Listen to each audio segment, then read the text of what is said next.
Hello friends, मैं आपका CBSE की इस पाठशाला में स्वागत करता हूं। हम पढ़ रहे हैं क्लास 7th का मैथ, फ्रैक्शंस एंड डेसिमल्स। इसमें हम एक्सरसाइज 2.3 कर रहे हैं। हमने एक्सरसाइज 2.1 और 2.2 कवर कर ली है। एक्सरसाइज 2.3 में हमने पिछले वीडियो में पढ़ा था क्वेश्चन नंबर 1, 2 और 3, और आज हम करने वाले हैं क्वेश्चन नंबर 4, 5 और 6। तो यहाँ पे क्वेश्चन नंबर 4 लिखा हुआ है, विच इज़ ग्रेटर। यहाँ पे कुछ फ्रैक्शन दिए हुए हैं, इनको हमें सॉल्व करना है और हमें ये बताना है कि इन फ्रैक्शन में से कौन सा फ्रैक्शन बड़ा है। तो यहाँ पे आप देखें, यहाँ पे दो फ्रैक्शन है, यहाँ पे भी दो फ्रैक्शन है। तो हम क्या करेंगे, इनको सॉल्व करके एक फ्रैक्शन में कन्वर्ट करेंगे, इनको भी सॉल्व करके एक फ्रैक्शन में कन्वर्ट करेंगे। उसके बाद हमें पता चलेगा कि ये फ्रैक्शन बड़ा है या फिर ये फ्रैक्शन बड़ा है। तो सबसे पहले हम इनको सॉल्व करेंगे। तो यहाँ पे 2/7 लिखेंगे, ऑफ के प्लेस पे मल्टीप्लाई 3/4। यहाँ पे आप देखेंगे दो नंबर क्रॉस में कट रहे हैं, 2 1 जा 2 हो जाएगा और 2 2 जा 4 हो जाएगा। तो यहाँ पे क्या हो जाएगा, ये हो जाएगा 3 1 जा 3 और 7 2 जा 14। तो यहाँ पे क्या आ गया, 3/14। ये हमारा फ्रैक्शन आ गया, एक फ्रैक्शन में कन्वर्ट हो गया। ये दो फ्रैक्शन एक फ्रैक्शन में कन्वर्ट हो गया। इसको जब हम सॉल्व करेंगे तो यहाँ पे हम लिखेंगे 3/5, ऑफ के प्लेस पे मल्टीप्लाई का साइन, और फिर यहाँ पे हम लिखेंगे 5/8। तो यहाँ पे आप देखेंगे क्रॉस में नंबर कट रहे हैं, 5 1 जा 5 हो जाएगा, 5 1 जा 5 हो जाएगा। तो यहाँ पे हम कैसे लिखेंगे, 3 1 जा 3 हो जाएगा और यहाँ पे 8 1 जा 8 हो जाएगा। तो यहाँ पे आप देखेंगे 3/14 आ गया और यहाँ पे 3/8 आ गया। अब हमें क्या करना होगा, ये तो दो हमें फ्रैक्शन मिल गए, हमें यहाँ पे ये फाइंड करना है कि इन दोनों में से कौन सा बड़ा है। तो इसको फाइंड करने के लिए हमें क्या करना होगा, इन दोनों के ही एलसीएम को बराबर करना होगा, तभी तो हम बता पाएंगे कि कौन सा फ्रैक्शन बड़ा है। ठीक है, तो हम इसको कैसे करेंगे, 14 और 8 का हम एलसीएम निकालेंगे। तो यहाँ पे हम निकाल लेते हैं 14 और 8 का एलसीएम। 2 से जाएगा 7 और यहाँ पे 4 आ गया, फिर यहाँ पे 2 से जाएगा, यहाँ पे 2 हो गया, और फिर यहाँ पे 2 से जाएगा तो क्या हो जाएगा, यहाँ पे 1 हो जाएगा, और यहाँ पे 7 है, और फिर यहाँ पे 7 से जाएगा तो ये 1 और ये 1। तो आप यहाँ पे देखेंगे 2 2 जा 4, 4 2 जा 8, 2 2 जा 4, 4 2 जा 8, और 8 7 जा कितना होता है, 56 होता है। तो जो एलसीएम आ गया, इन दोनों का जो एलसीएम है, एलसीएम ऑफ 14 एंड 8 कितना है, 56 है। तो यहाँ पे आप देखें एलसीएम 56 आ गया है। तो अब हमें क्या करना होगा कि यहाँ पे 56 हमें बनाना होगा। तो 56 बनाने के लिए हमें यहाँ पे किसका मल्टीप्लाई करना होगा, 14 का टेबल आपको आता ही होगा। यहाँ पे 56 बनाने के लिए हमें यहाँ पे 4 से मल्टीप्लाई करना होगा। तो यहाँ पे हम मल्टीप्लाई करेंगे 4 से, तो ऊपर भी हमें 4 से मल्टीप्लाई करना होगा। यहाँ पे 56 बनाने के लिए हमें किसका मल्टीप्लाई करना होगा, 7 का। तो ऊपर भी हम 7 का मल्टीप्लाई करेंगे। अब आप यहाँ पे देखेंगे कि यहाँ पे 4 3 जा 12 अपॉन 56 आ गया। यहाँ पे आप देखेंगे 7 3 जा 21 अपॉन 8 7 जा 56 आ गया। तो अब आप बता सकते हैं, क्योंकि दोनों का ही डिनोमिनेटर सेम हो गया है, तो अब आप बता सकते हैं इन दोनों फ्रैक्शन में से कि कौन सा फ्रैक्शन बड़ा है। तो जाहिर सी बात है, यहाँ पे 21 लिखा हुआ है, तो ये फ्रैक्शन बड़ा है। ठीक है, अगर ये फ्रैक्शन बड़ा है, इसका मतलब कि ये जो हमारा ये जो फ्रैक्शन लिखा हुआ है ये बड़ा है। ठीक है, तो हम यहाँ पे क्या लिखेंगे, इस तरीके से हम नीचे लिख देंगे। यहाँ पे हम आंसर में ऐसे लिखेंगे 2/7 ऑफ 3/4। फिर यहाँ पे हम लिखेंगे 3/5 ऑफ 5/8। ग्रेटर कौन सा है, 21/56 है। इस फ्रैक्शन को ही तो हमने इस फ्रैक्शन में कन्वर्ट किया है, ये बड़ा है, इसका मतलब ये बड़ा है, तो हम ग्रेटर का साइन यहाँ पे लगा देंगे। ठीक है, आई होप आपको समझ में आ गया होगा। अब हम क्वेश्चन 2 को सॉल्व करते हैं। इसको सॉल्व करने के लिए हमें क्या करना होगा, हमें उसी तरीके से करना होगा जैसे हम अभी हमने क्वेश्चन नंबर 1 को सॉल्व किया। यहाँ पे हम 1/2 लिखेंगे, ऑफ के प्लेस में मल्टीप्लाई 6/7, और यहाँ पे क्या हो जाएगा, 2 1 जा 2, 2 3 जा 6, तो यहाँ पे 3 1 जा 3, 7 1 जा 7। अब यहाँ पे हम लिखेंगे 2/3, यहाँ पे आप चाहें तो बीच में और लिख सकते हैं, ठीक है। और इंटू यहाँ पे आप लिखेंगे 3/7। तो यहाँ पे आप देखेंगे 3 वन जा 3 हो गया, 3 वन जा 3 हो गया, तो यहाँ पे 2 वन जा 2 हो जाएगा और 7 वन जा 7 हो जाएगा। अब आप यहाँ पे ये देखें कि यहाँ पे दोनों का ही डिनोमिनेटर सेम है, तो यहाँ पे हमें एलसीएम निकालने की ज़रूरत ही नहीं है, क्योंकि दोनों का ही डिनोमिनेटर अपने आप ही वो मतलब सेम हो गया है, इक्वल है। तो यहाँ पे आप देखेंगे 3/7 है, ये 2/7 है, तो बताइए कौन बड़ा है? इसमें से अगर हम बात करेंगे तो 3/7 बड़ा है, क्योंकि ये 3/7 है, यहाँ पे 3 लिखा हुआ है, यहाँ पे 2 लिखा हुआ है, ठीक है। तो 3/7 हमारा बड़ा है।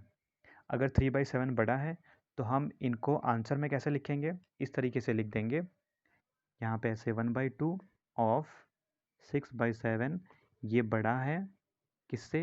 2/3 ऑफ 3/7 से। आई होप आपको समझ में आया होगा। अब हम करेंगे क्वेश्चन नंबर 5। क्वेश्चन नंबर 5 लिखा हुआ है, Sally plants 4 saplings in a row in her garden. The distance between two adjacent saplings is 3/4 meter. Find the distance between the first and the last sapling. तो question के कहने का मतलब ये है कि सैली एक लड़की है, उसने प्लांट्स किया है 4 सैपलिंग्स को। सैपलिंग एक छोटे छोटे प्लांट होते हैं, उन्हीं को बोलते हैं सैपलिंग। तो 4 सैपलिंग्स उसने प्लांट किया इन अ रो में प्लांट किया है अपने गार्डन में। जो डिस्टेंस है टू एडजेसेंट सैपलिंग्स का, मीन्स जो दो एडजेसेंट सैपलिंग्स हैं उनके बीच की डिस्टेंस 3/4 मीटर है, ठीक है। 3/4 मीटर, 3/4 मीटर, दो सैपलिंग के बीच की डिस्टेंस कितनी है? 3/4 मीटर है।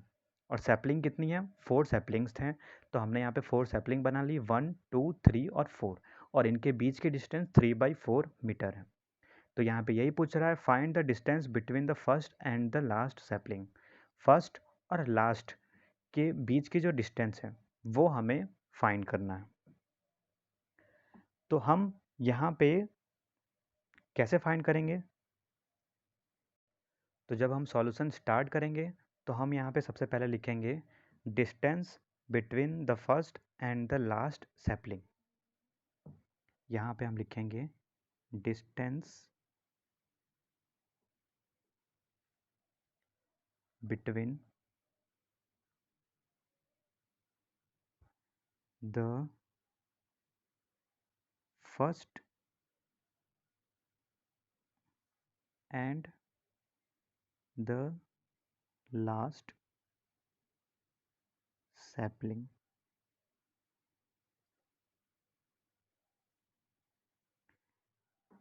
अब आप यहाँ पे देखिए, ये 4 सैपलिंग है, ठीक है।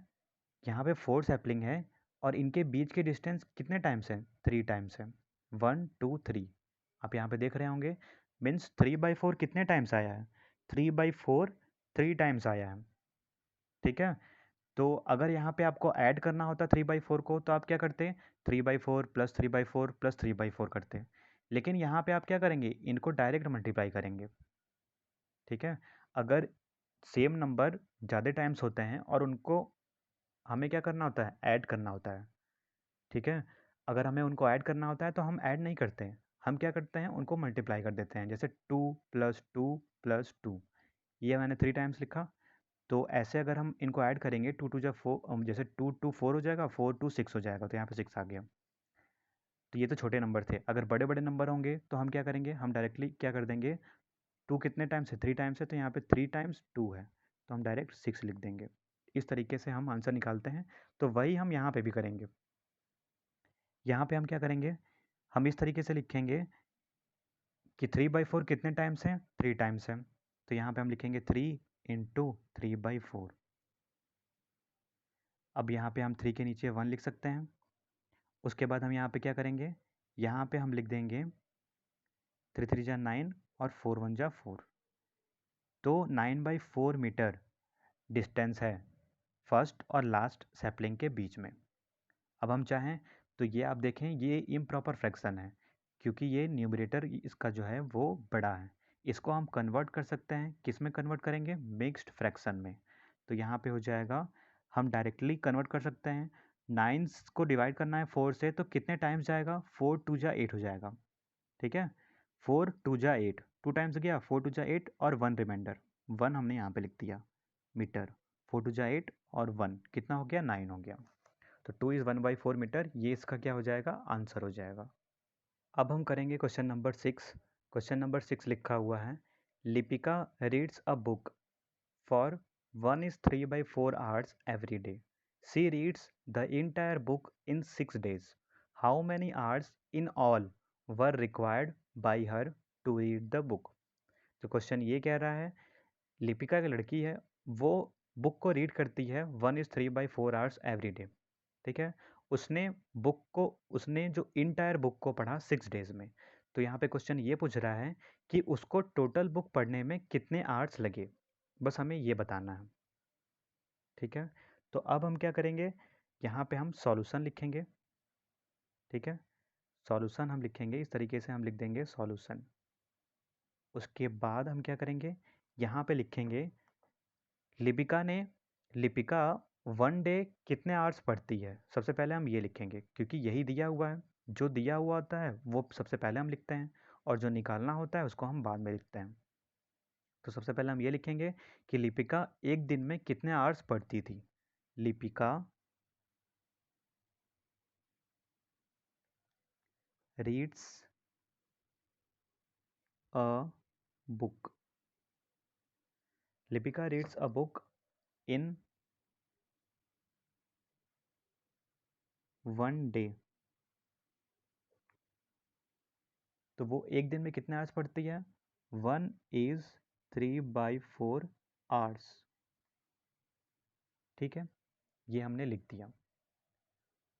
अब हम ये लिखेंगे कि जब वो 1 डे में इतना पढ़ती है, ठीक है, 1 डे में इतने आवर्स पढ़ती है, 1 is 3/4 आवर्स, तो 6 डेज में कितने आवर्स पढ़ रही होगी। 1 डेज में अगर इतने आवर्स पढ़ती है तो 6 डेज में वो कितने आवर्स पढ़ रही होगी। तो यहाँ पे हम लिखेंगे लिपिका रीड्स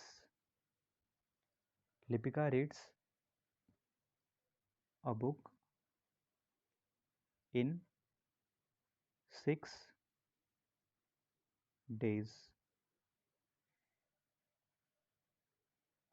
तो 6 डेज में कितने आवर्स पड़ेगी, तो इसके लिए हमें क्या करना होगा, इसके लिए हमें ये करना होगा कि ये जो 1 is 3/4 आवर्स लिखा हुआ है, ठीक है, 1 is 3/4 आवर्स लिखा हुआ है, ये फ्रैक्शन में लिखा हुआ है, मिक्स फ्रैक्शन में लिखा हुआ है। तो इसको हमें क्या करना होगा, 6 से मल्टीप्लाई कर देना होगा। ठीक है, 1 डे में इतना बढ़ती है तो 6 डेज में, अगर देखिए 1 डे में वो इतने आवर्स पढ़ती है, ठीक है, 1 डे में वो इतने आवर्स पढ़ती है, तो 6 डेज में वो कितने आवर्स पढ़ेगी। तो इसके लिए हमें क्या करना होगा कि ये 1 डे का आवर्स दिया हुआ है, इसमें हम 6 का मल्टीप्लाई कर देंगे, तो 6 डेज का आवर्स हमें पता चल जाएगा कि वो 6 डेज में इतने आवर्स उसने पढ़ा है और उसने इंटायर बुक को इतने आवर्स में कंप्लीट किया है। ठीक है, तो अब हम इसको सॉल्व करेंगे।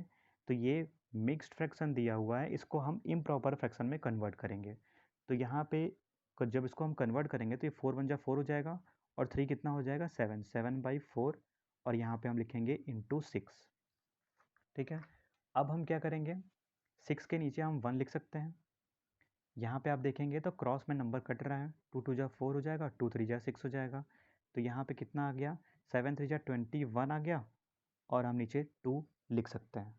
ठीक है, अभी आप ये देखेंगे कि ये कैसा फ्रैक्शन है, ये इम्प्रॉपर फ्रैक्शन है। तो अभी हम इसको कन्वर्ट करेंगे किसमें, मिक्स फ्रैक्शन में। तो यहाँ पे हम इसको कैसे लिखेंगे, इसको हम इस तरीके से लिख सकते हैं, 2 से आप बताइए कितने टाइम्स जाएगा, 21 लिखा हुआ है तो 2 से कितने टाइम्स जाएगा, 2 से 10 टाइम्स जाएगा, तभी तो 2 10 जा क्या हो जाएगा, 20 हो जाएगा। तो 2 से यहाँ पे 10 टाइम्स चला जाएगा और रिमाइंडर कितना बचेगा, 1 बचेगा। तो 10 इज़ 1/2 आवर्स, ये हमारा क्या हो जाएगा, आंसर हो जाएगा। ठीक है, आई होप आपको ये सभी क्वेश्चन समझ में आए होंगे। वीडियो को लाइक, सब्सक्राइब और शेयर करिएगा, और कोई भी डाउट होगा तो कमेंट में ज़रूर लिखिएगा। धन्यवाद।